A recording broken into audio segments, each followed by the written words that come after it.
G'day, mate.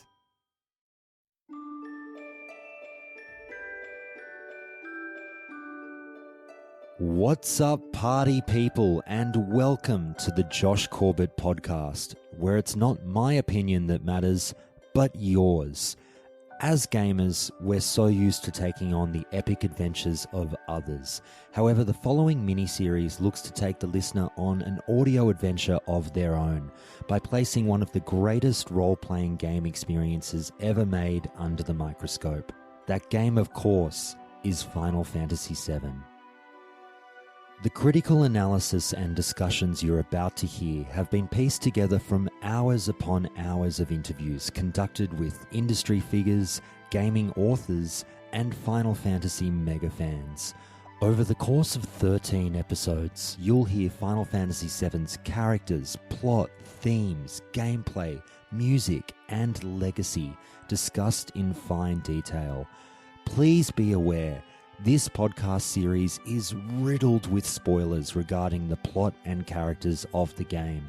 If you've not played through Final Fantasy VII before, please play it and enjoy the fantastic story and come back afterwards. I repeat, spoilers are coming.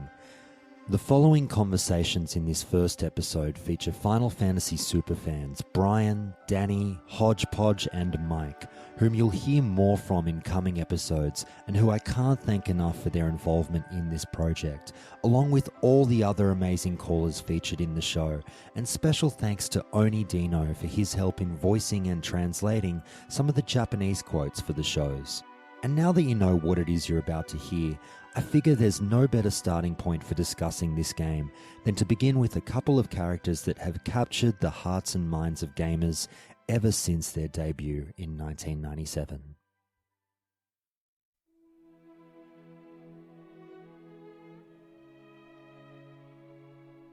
Cloud Strife is a character that has become synonymous not only with Final Fantasy VII, but with the Final Fantasy series and gaming itself.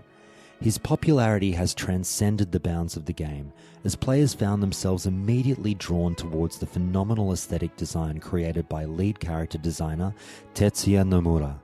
Coupling this design with his compelling roller coaster ride of a story quickly made him a fan favorite. Definitely is like by far top 5 like favorite main game characters of all time. It's just this character who is obviously one of the show figures of the entire Final Fantasy series. I mean, everyone knows him, and he's just got this sweet strength, this awesome giant sword. He's got an awesome story, but it's not actually his story, and it's just kind of a crazy, the twist of events with his mind and everything. And it's just, I like the characters with the tragic backstories. It's awesome. He's my favorite. Marking Cloud as the clear protagonist and revolving much of the narrative around his backstory was something that hadn't quite been done to this extent in the Final Fantasy franchise before. But Final Fantasy VII director Yoshinori Kitase was eager to try something new. Our development concept for the story in Final Fantasy VI was to have over 10 main characters, any of which could be called the protagonist. We challenged ourselves to create a world without someone you could point to and say, this is the main character. This time, with Final Fantasy VII, we knew from the beginning that we wanted Cloud to be the main character, and we were going to tell his story. Oh, he's just the embodiment of kind of the hero's story. It's such a beautiful thing once you kind of unlock all the layers to it. It starts when he's this kid who has these big dreams that he wants to go off, join soldier, wants to be this hero. And then in reality, he goes, completely doesn't cut it. He misses out. He doesn't even get into soldier, and then becomes this human experiment. His mind gets all messed up. Then he thinks he was this hero. He thinks he achieved all of his childhood dreams. He thinks he's coming back, and then everything just goes haywire. And then he realizes he was never this hero that he thought he was. He's this weird experiment, and then kind of becomes the hero again. So it's just this roller coaster of emotions that you go through right alongside him, from thinking he's this badass to realizing he was a nobody, but he's kind of a badass now again. It's just a wonderful story, and it's going to play so well in the remake. Despite the deluge of love and affection for Cloud amongst fans, the character was portrayed early in the adventure as quite standoffish, as it was hammered home that he was simply a mercenary who didn't care for much beyond his pay, or so we thought. Lead writer Kazushige Nojima. He's complicated and not really a cheery soul. He keeps a lot inside. But Cloud's arc quickly sees him develop as a character, as the actions of Shinra, Genova, and Sephiroth see him realize exactly how important the party's journey is. He definitely comes off, I'd say in the original, not nearly as prickish, you'd say, but when I played the demo of the remake, with the voice acting included, I think kind of gives it a little more feeling, I guess, but he definitely comes off as kind of a jerk in the remake for sure. Like it doesn't feel like it is so much in the older one, but for some reason, maybe it's just because it's the difference in reading and in voice acting, but the voice actor, like, I don't know if you've played the remake yet or anything, but there's a sequence in which he's talking and he just like, he gets annoyed by something and he's just like, I should have asked for more money. Like he just comes off as kind of a jerk about it. You go back to, the events of Crisis Core and what happens right beforehand, and he's got this crazy Mako poisoning, stumbles his way back. Tifa finds him super like out of his mind at the train station, and it's basically like, hey, you want to come back to this bar that I kind of run? You want to do some stuff? And so I think part of it is like in his brain, he went from, I was like this number one soldier, first class badass. Now I'm with like this ragtag bunch of eco terrorists. And I think there's just like that conflict in him. Like, what the hell am I doing here? And how exactly did I get here? Because there's just that little bit of, missingness in his brain where he can't really connect all of the dots. So I think it's kind of like, yeah, I went off, I achieved everything I ever wanted. Now I'm here blowing up a Mako reactor. Like, I don't know. It just doesn't seem for me. So I think that kind of fills in some detail, but I certainly think he comes off as pretty cold in the original, as just maybe not an asshole, just really doesn't want to be there. You're really watching Cloud grow with these people. You're watching all of the characters grow together, which overall just makes the story that much more impactful. It makes, Aeris' scene more impactful. It's just all of that stuff together. And, for Cloud in particular, it really culminates, I think, in the scene in the airship after he recovers his full memory from being in the live stream. And he says, there's no getting off this train we're on, echoing what Barrett has said, multiple times going through the game. That's really when he finally just, everybody comes together. And, the airship music plays, Cloud's theme is just awesome. As we come to learn through Final Fantasy VII, there is far, far more to Cloud than meets the eye, as the team at Square took it upon themselves to design an incredibly complicated character that challenged the player's initial perceptions. It's incredible the way they constructed the story, because at first, you get the flashback in Calm, and this Nibelheim story has played, several times throughout the game. The first time you really see it is in Calm, and you're led to believe a certain course of events have taken place. And, playing games for a long time, you just kind of take that as fact, and you don't question it. At least for me, this was the first time in a game where you replay that incident from Sephiroth's perspective, and it just completely turns everything on its head. You really don't know what to expect, because you're thinking, this guy's full of shit. There's no way. I'm with Cloud. Cloud knows what he's talking about. We've seen the flashback in Calm. That's fact. That's it. And then the big reveal in the live stream, what actually did happen back then. It's just incredible. The way that was constructed, that way of storytelling was very, very impactful for me. I think in game one, you're going to have, here's Cloud, super soldier, first class badass who's doing all this great stuff. And then the second one, everything is going to fall apart. I don't know the exact timeline of how they plan to do the games, but in the second one, it's very feasible that, spoilers abound, but, Aeris dies. He can't save her. Then he learns that, like, no, you're nothing. You didn't achieve any of this stuff that you thought you did. And I think game 2 really will go down in kind of tone. I think it'll be a very depressing sort of thing. It'll be kind of the fall away. And then hopefully the third game will be the rise again of this character to come back. So you're going to have, like, again, rise, fall, rise, but in a very interesting and unique way. And I think it just plays so well into a 3-game story. So I think they have a ton to work with. And I'm really excited to see how much they maybe foreshadow, how much they don't, how much do they build them up, how much do they tear them down. It's going to be a lot going on there. And I'm excited to see what they do. Another character that is just as important to unlocking Cloud's identity as Cloud himself is Tifa Lockheart. Having known Cloud from a young age and being the only link to his checkered past he has left outside of Sephiroth, the developing bond between these two brings some of the game's more heartwarming moments in both the past and the present. To this day, fans exchange interpretations of that relationship through either a platonic or romantic lens. Well, it's interesting. I mean, you say that they were, kind of close as friends, but really what we find out is, they weren't really that close. Cloud was always looking out the window, seeing Tifa and her friends play.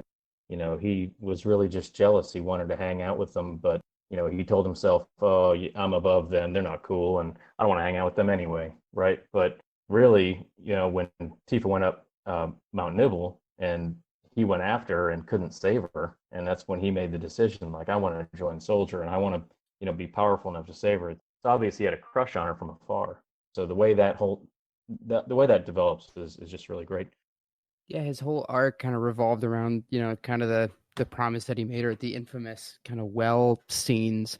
And I think it's one of those things. One of the memories that he lost is the one time that he actually saved her from Sephiroth. Like, that, he was the one who stepped up and did it, and she didn't know, he didn't know for a very long time in that game. And I think that kind of holds kind of a redemption a little bit for Cloud. I don't know if any romance is really important between the two of them.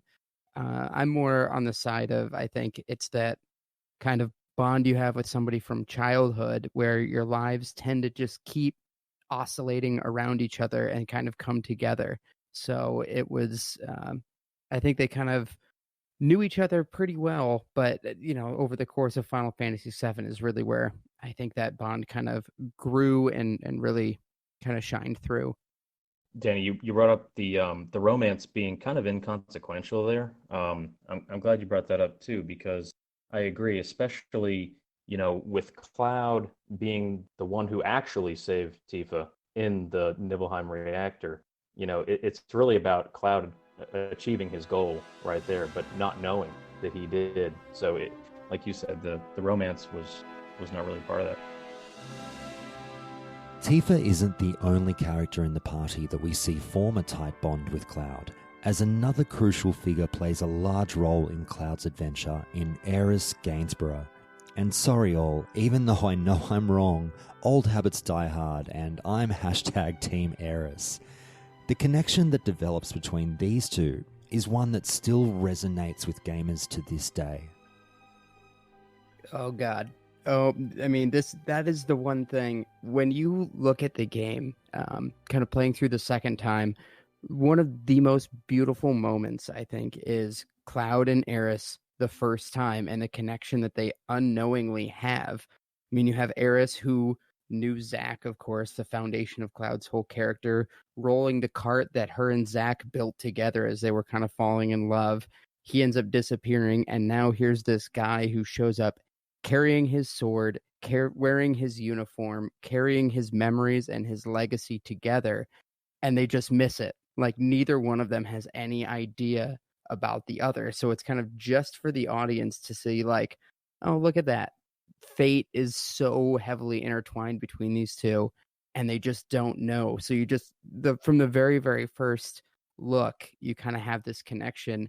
It kind of reminds me of a really good thing that was set up actually in the Harry Potter movies, where Alan Rickman, who plays Professor Snape, they have a very definitive scene where he sees Harry for the first time. And again, the behind the scenes, Harry's mom, Snape had always loved her, and he was there the night, that she died, and he knew this child and saved him, carried him out of the house. And there's this moment, a very specific shot that they purposefully set up, where he looks at this child, and you have no idea about all this backstory. We have this beautiful moment where it means so much to him. And in this version that kind of predates that, it's like the audience is really the only one that has it, and you only get it in retrospect when you look back. So it's just such a great tale. The summation of their relationship unlocked upon the very first time they see each other. Final Fantasy VII is a game that many are aware has a huge, pivotal moment in the death of Aeris. But that moment is actually one of two epic gotchas crafted by lead writer Kazushige Nojima and the Square team. Arguably the biggest reveal of the game is what occurs in the town of Mideel regarding Cloud's identity and his actual role in past events, a lengthy set piece that shocked players of the game. That was the oh shit moment of the entire game. Like once you get to it and you start reading through it and seeing all the events play out, and you realize nothing that you've been playing is real. I was actually, like, it was the first time I felt super shocked in a video game. I feel like it blew my mind as a kid. I was like, wait, what? I'm not who I thought I was. This isn't real. It's a great reveal, and the way they do it, like they make you believe one thing for the longest time. And like I said, it was the first time I really had that true shocking moment as a gamer. Part of it was just a game willing to say, hey, let's take an hour and run a set piece, a narrative set piece that we're going to walk you through. Games just didn't do that at the time. I mean, when you're talking about the 90s, you're coming off of, Super Nintendo, Sega Genesis. This was just barely the next gen. But so many games then were still based around, every game had lives, and it was insert a quarter, kind of arcade style was how you just approached most games. And this one's just no, we're going to go ahead and plop a save point here because we know this might take you multiple sessions to get through. But we're just going to sit here and explore this and let the player just experience everything. We're not going to breeze through it. We're not going to try to shorten it. Just let you re-experience the entire piece. And I think that was just super rare, and it stuck out very hard from all games really at that time. Maybe not all games, it's probably a little much, but it was definitely something unique that they were just willing to set that aside, to set that up and let you walk through it with the character. No, yeah, this scene actually, I'm pretty sure it even has a save point at the halfway mark because it's so long. In telling the story of one of the series' most complicated protagonists, it would be remiss not to mention his relationship and history with the character that is all but universally recognized as its greatest antagonist, Sephiroth. I mean, it's one of the best rivalries in Final Fantasy, I'd say. You got these two characters who have this, past history supposed past history. And this character who basically ruined everything of Cloud's life and destroyed his entire town and killed his mother. And I mean, it's the ultimate revenge story. Him getting revenge on the person who destroyed everything and saving the planet. It's amazing. Yeah, they have kind of this yin yang rivalry going on where both of them went through this kind of turmoil and kind of turned what they thought upside down. And they're both kind of in the end accepting fully who they are, where they came from, and what they believe they're meant to do. And then they just step up, toe to toe and do it. It's great. It's such a beautiful kind of dichotomy of the two sides of that coin, where they just both went through this entire arc of who am I, and I'm not who I thought I was. I need to rebuild my character, and they both accept it. They both step forward and they face off. Outside of the narrative, Cloud is an incredibly strong member of the player's party. Despite not having much of a choice whether or not Cloud is involved, he remains a welcome addition as we look to mow through the game's vast assortment of enemies and beautifully designed bosses. Yeah, I mean, I think when we all discussed like what's our party, I mean, Cloud obviously is right there at the top. But I think, the materia system kind of neutralizes it a little bit because anybody can kind of be powerful if you get the right materia on them. I think, when it comes down to really the character differences, you're talking about mostly limit breaks, I think, which, I mean, Omni Slash is my favorite. I think Catastrophe from Barrett might do a little bit more damage, but I mean, always going to go with Omni Slash. How can you not play the game with the dude with the giant sword in your party? You know what I mean? Like, he's got the high strength that he can use magic and do just as much damage. And I mean, hell, if you even want to, you can throw a heal on him and make him heal, and he's just as good at doing that as well. So he's just an all around, like you said, jack of all trades. You need to have him in your party if you're going to be playing this game. And why wouldn't you if he's the main character? I mean, he was good in everything. I mean, the magic defense stat was broken in the game, but if it wasn't, he'd probably be good at that too. Cloud's limit breaks lend themselves to exceptionally powerful results by the time the end game comes around, and also wowed players at the time with the cool factor, as animations all the way from Braver to Meteor Rain had players cheering to bring on the pain for Cloud. The one where he jumps up in the air and he does the 7 beam slashes, like that one's one of my favorites. That it's not even like the ultimate one, but it's so cool looking. I love Meteor Rain. The only one that I think is kind of disappointing, I think, is Finishing Touch, because it just doesn't work that often, because you don't really care about, instantly killing the small dudes out in the field. But luckily, Meteor Rain was the same level, so you just got to use that one. But yes, every single one of his all had uses, and you actually use different ones in different scenarios. He probably had the most complete set where you always wanted to make sure you used the right one. Every level had a good selection. All in all, Cloud's personal journey within the grander scheme of what the party is doing remains one of the key reasons that he's so fondly remembered to this day. A character who has one of the wildest arcs in Final Fantasy history is rightfully revered still as the poster child for the epic adventure that is Final Fantasy VII. But this story isn't just Cloud's journey. He's joined by a wide array of memorable characters, as other men, women, beasts, and quasi-sentient fortune-telling plushies ridden by toy cats join him in his efforts to save the planet.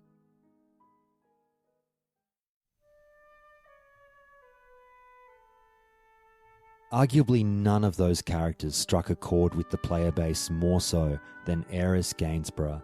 And again, I know I'm the worst, everyone, as she will always be Aeris to me, despite knowing that I'm wrong when we apply the proper rules of localization, which incidentally will be explained to us in detail in another episode of this miniseries. So, to all of you who call her Aerith, I do apologize and ask your forgiveness, as I will refer to her as Aeris through this show. But don't worry, as some guests represent hashtag Team Aerith as well for you. Also, I'll take this chance to remind everyone once again that spoilers are abound throughout this series, so please proceed at your own risk. But Aeris is a character that is too hard to discuss without going into the fate that the game holds for her. Her death remains one of the most shocking moments in video game history, and all these years later, fans can still easily recall exactly how they felt when she was taken away from them. The devs had written the game around the central theme of life, and sadly, with life comes death. Character designer Tetsuya Nomura. I suggested to Katase-san about having either Aerith or Tifa die, and it was decided that we'd go in Aerith's direction. For that death to resonate, it needed to be an important character. So we thought killing off the heroine would allow players to think more deeply about that theme. The most important thing about Aeris, and the reason why she's such an important figure, not just in the game, but kind of beyond the game, is because she was instrumental in showing to me that video games can surprise you just as much as a cinematic movie can. I had played games in the past where, characters may have passed away or left, or they were instrumental to the plot. Final Fantasy VI had a couple characters leave the party, return to the party, even had a character pass away at some point. But Aeris's passing, Aeris's fate in Final Fantasy VII, the moment that it happens, it feels like it comes out of nowhere. And because she's been a part of your party, and if you go into it not knowing that's going to happen, the moment that it happens, I'm like, wait, what? A character just got permanently removed from my party. It's like, it left me in kind of a little bit of a shock. It was an experience unlike any other that I've had in an RPG. And I think there's never going to be an experience quite like it again, even in the remake, because that was the first time that such an instrumental part of your party just got removed, deleted. And it leaves an impact on you. It's one of those things that just, it's a moment that you remember just like any big moment from a big movie. And I think that's one reason why not just Aeris resonates with so many people who play the game, but I think just her fate and her story is a big reason why Final Fantasy VII as a game resonates so much with people who have been into video games. As you say, not only does she get permanently removed from the party and the impact that has on the game mechanically, as it's been pointed out in Twitch chat by listener Lukash Tier, such a challenge for the writers. And we see this in films so often and done very, very well, and also at times very, very poorly if in the wrong hands. Having to have the gamer absolutely fall in love with a character in such a short period of time, knowing that their fate is ultimately going to be dealt with, perhaps halfway through the script.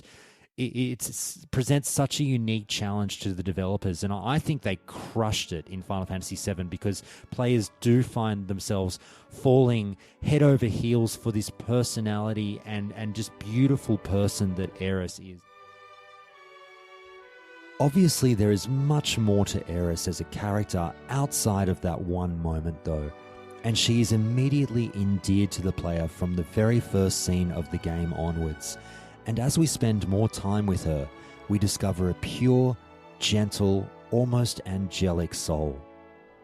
That's a really good point about having to develop her character early, make you fall in love with her in a relatively short amount of time. I mean, we say relatively short amount of time, but on the other hand, she is with you for a good long while, all through disc 1, which makes losing her all the worse. But just from the very beginning, the opening scene, when she walks out into the streets of Midgar and not being paid attention to, and when you first run across her and hopefully buy a flower from her, it's only one gil, crying out loud.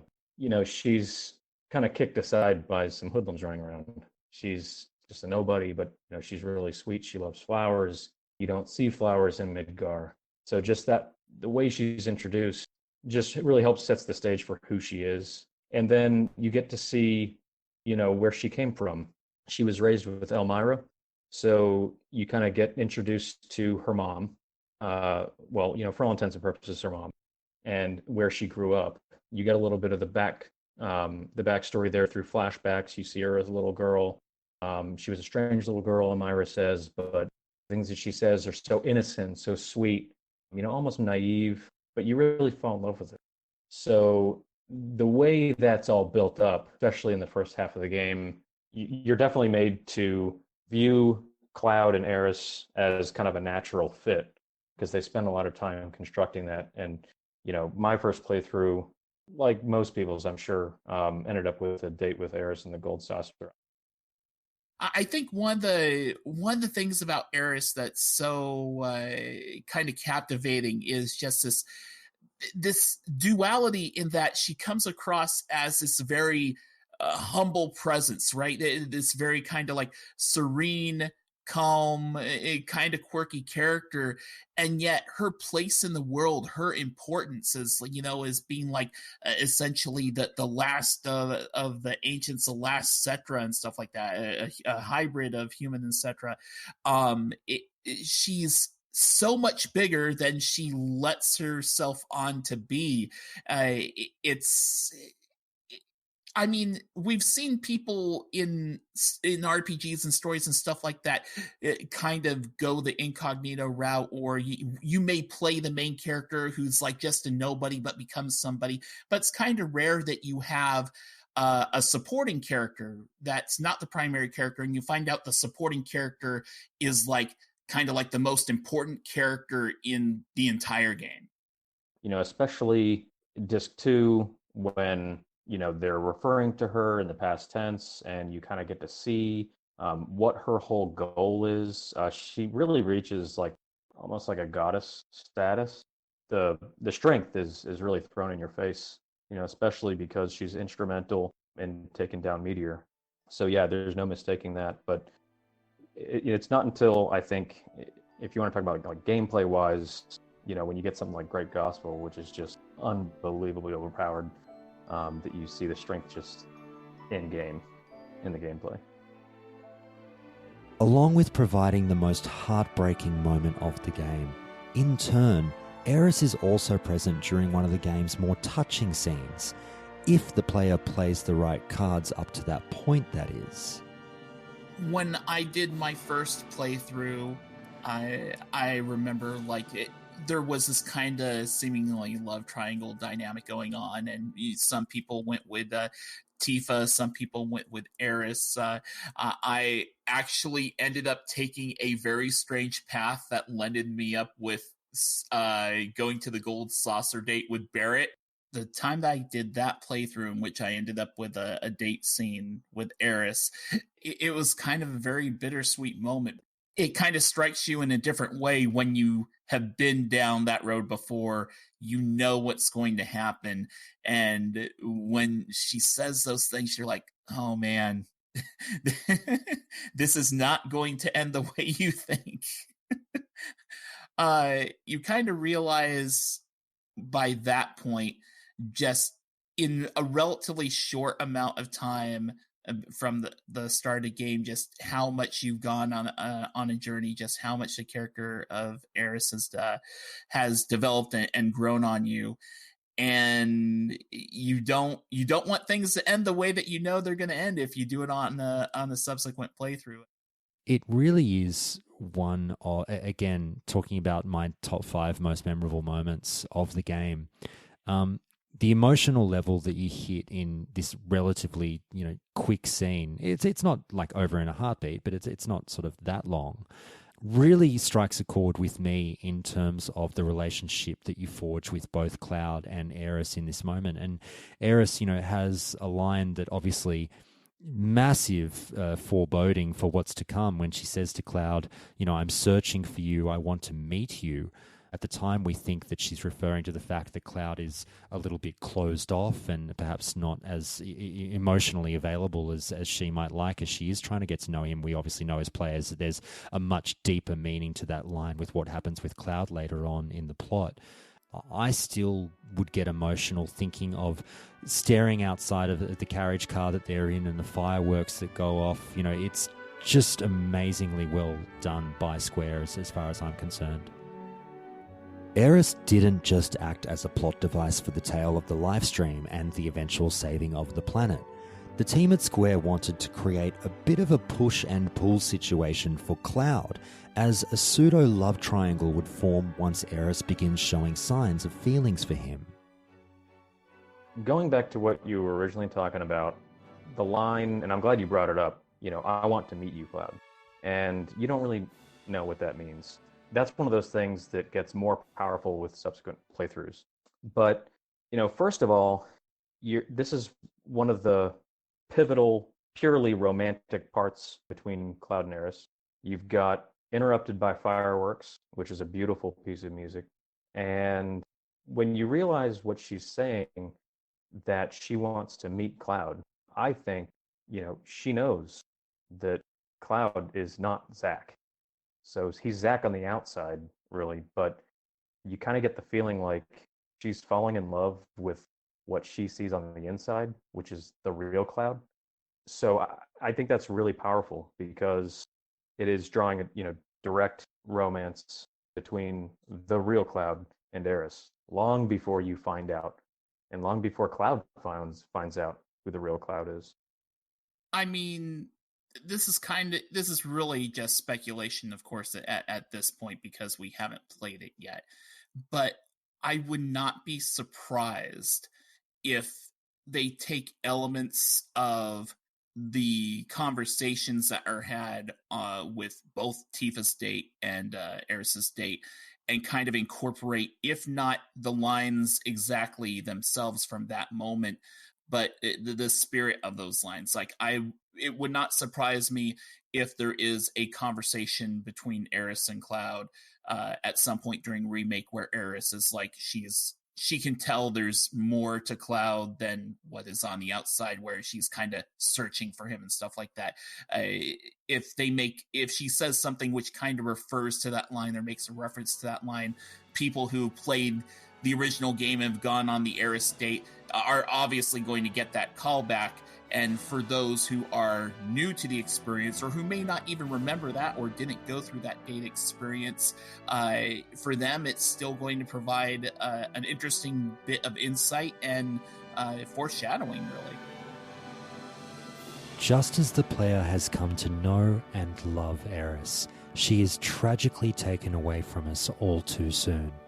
I will never forget where I was when I first saw Sephiroth fall from above and plunge his Masamune into her back, and how the absolute shock of the moment completely washed over me.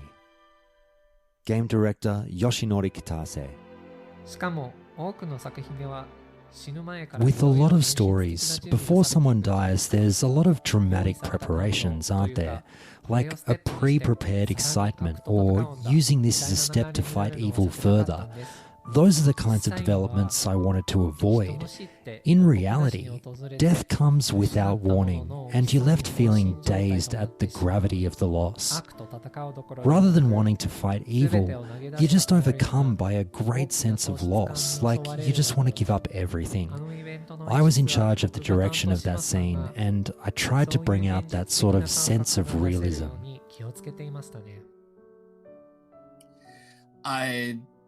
It definitely resonates with me. As far as the scene itself, I can still remember the first time that it happened. I can remember the music playing. I can remember seeing the materia just drop and bounce and roll away. And you hear that music, and it's just kind of like, Sephiroth just killed Aeris. Is this happening? And there was kind of that bit of disbelief, like, okay, is something going to happen next? Is she going to sprout wings? Is it? And then it after a minute, it kind of sinks in. No, that's it. She's done. It's over. And just remembering that music playing, it's literally, and I'm mildly embarrassed to say this, but I did shed a tear or two genuinely when that happened. It was partially the moment. It was definitely the music. The music nailed it.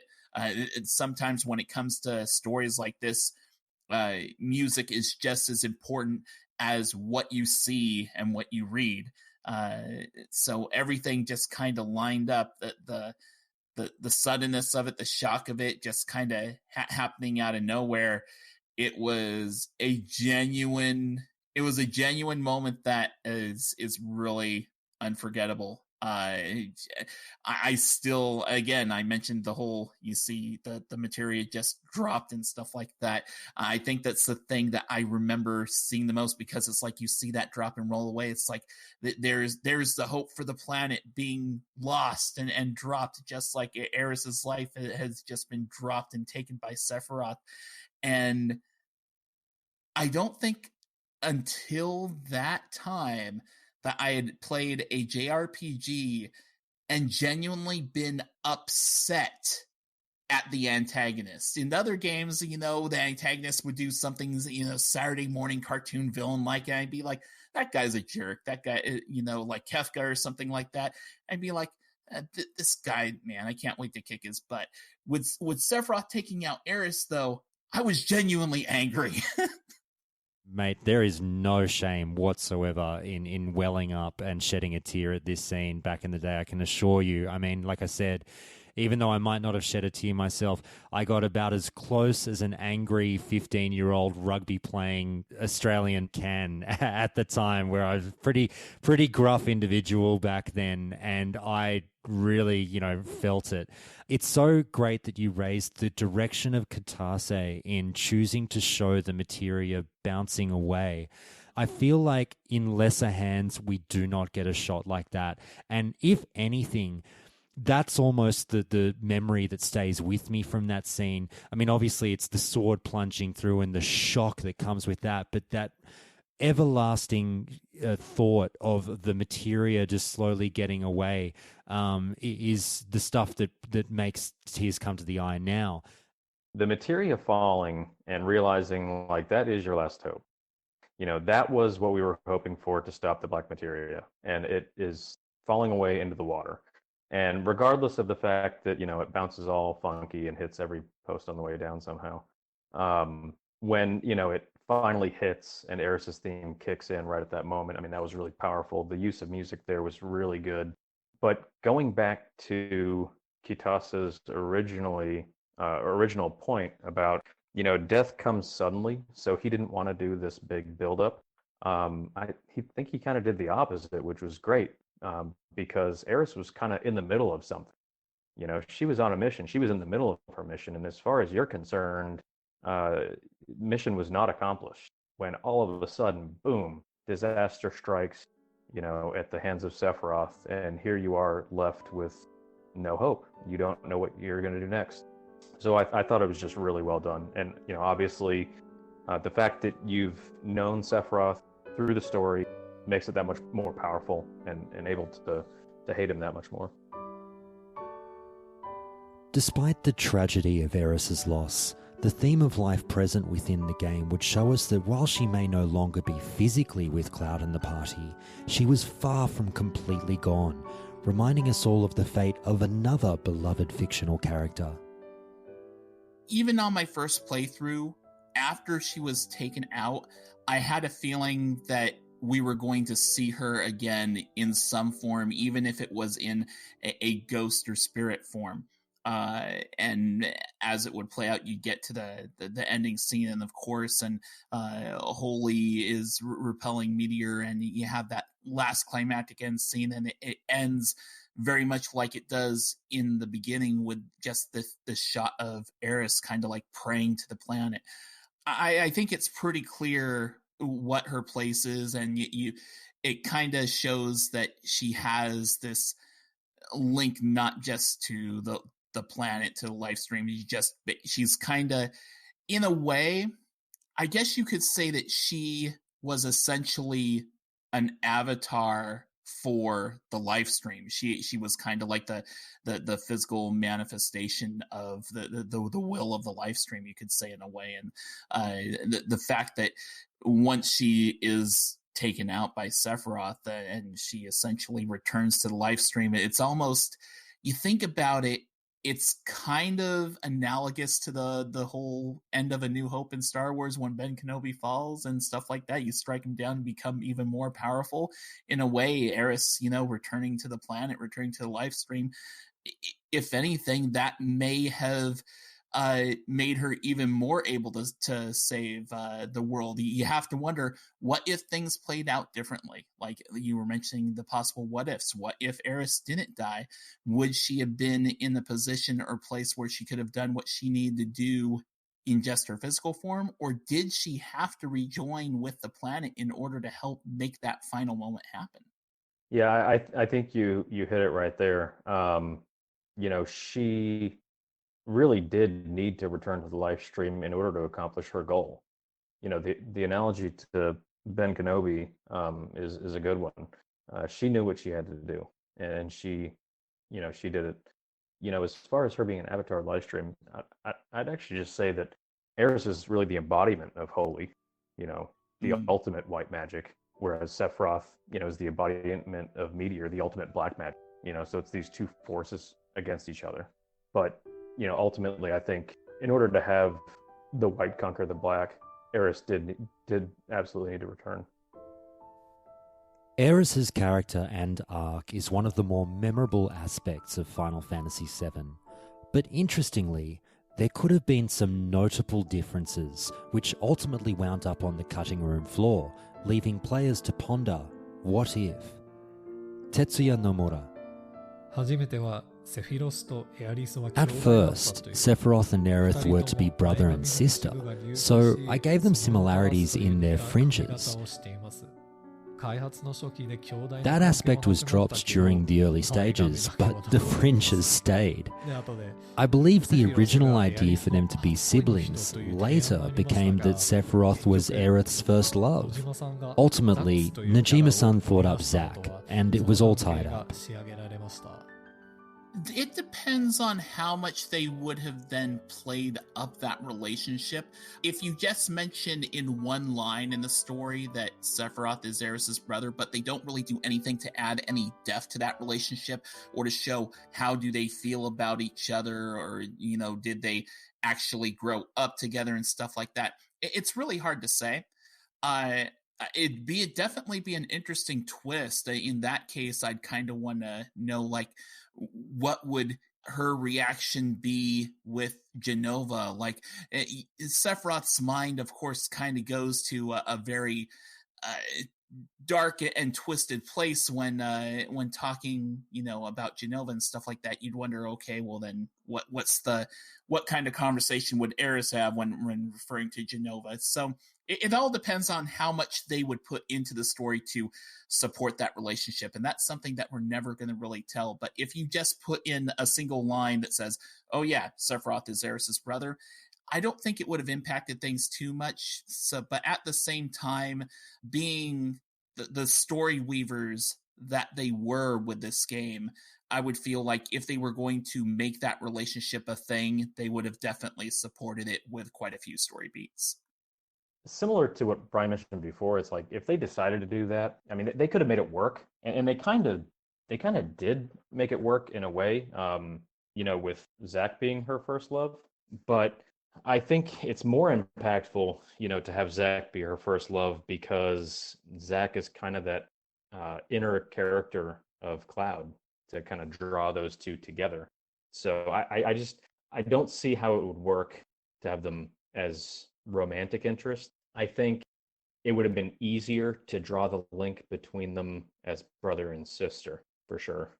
Even though, as brother and sister, I guess you can't, it's such a pivotal point that Sephiroth's not an ancient, even though he thought he was. That would completely turn that on its head. Aeris Gainsborough remains one of the most memorable JRPG characters ever created, and the mark that she leaves on this amazing game and its players is undeniable. Tetsuya Nomura. Long after we made the decision to kill Aerith and the development had progressed considerably, I used to go visit Uematsu-san in his room, just to hang out and talk about random things. One day, toward the end of development, I visited him to ask him, "Do you think we did the right thing in killing Aerith?"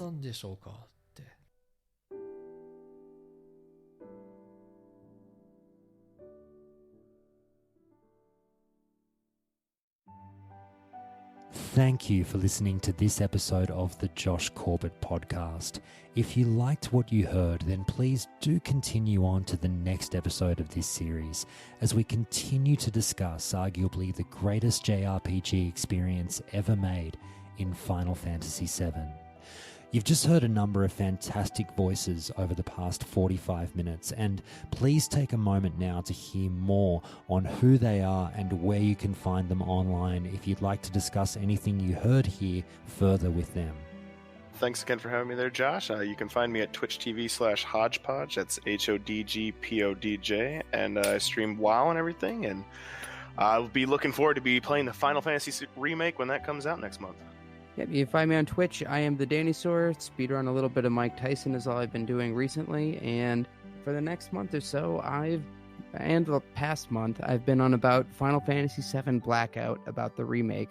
I'm actually not looking at any trailers, spoilers, reviews, not playing the demo. I know I'm going to step into this thing and love it. So I am a little bit in the dark ages, but it's a fun feeling and I can't wait. Sure, you can find me on Twitter at Brian Podcaster.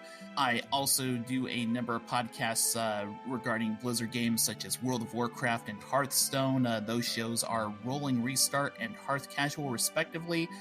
You can find all the stuff that I do at warcraftradio.com. Click on the shows button, and if you scroll down a little bit, you'll see Realm Maintenance, Rolling Restart, and Hearth Casual. Those are all shows that I produce to help people get better connected to Blizzard games and the podcasts that support them. You can find me on Twitch, ZBAPOC. I would love to talk all things, gaming in general.